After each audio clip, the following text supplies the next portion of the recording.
Teman-teman, Indonesia itu harus memberikan berita positif ya untuk khususnya untuk bangsanya, bukan hanya untuk dunia. Kalau bagi saya lebih lebih penting untuk menyadarkan kepada bangsa sendiri bahwa Indonesia itu memang hebat, teman-teman. Terlepas banyak kekurangannya ya. Nah, jangan sampai di media sosial dihabiskan dengan pembahasan yang jelek-jeleknya tentang Indonesia sehingga muncul di mental bangsa Indonesia, di generasi muda Indonesia itu merasa rendah sebagai bangsa Indonesia dibandingkan negara orang bangsa-bangsa yang lain. Ketika ada bule masuk ke Indonesia, seakan-akan mereka itu lebih hebat dibandingkan kita. Enggak juga. Kalau mereka tidak baca sama saja dengan kita. Itulah yang harus ditanamkan di kita. Maka teman-teman yang suka upload konten-konten, ayo kita bagikan konten-konten good news from Indonesia.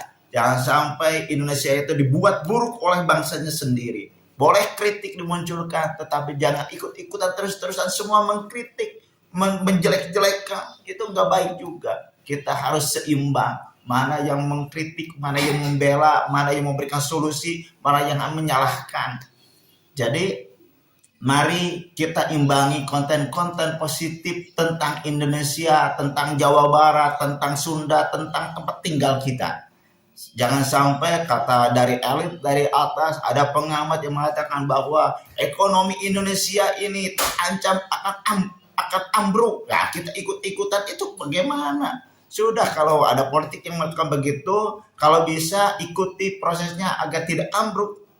Ikuti bersama para ahli-ahli ekonomi. Kalau tidak bisa, kita ciptakan perekonomian mandiri dari rumah sendiri. Di Indonesia itu sangat mudah, hanya menanam singkong saja sudah bisa hidup, hanya menanam menanam itu ubi juga sudah bisa hidup. Terlepas nanti apakah gizinya cukup atau tidak, itu juga ngambil ikan ikan apa impun juga masih ada di Indonesia itu.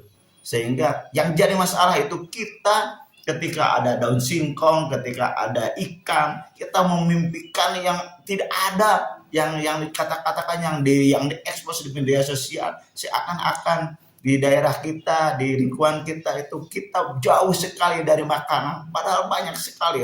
Contohnya ada sintrong, ada daun singkong, bahkan daun singkong juga ada daun singkong karet.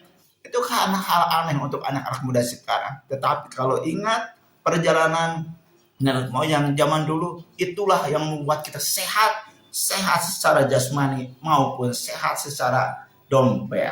Mantap.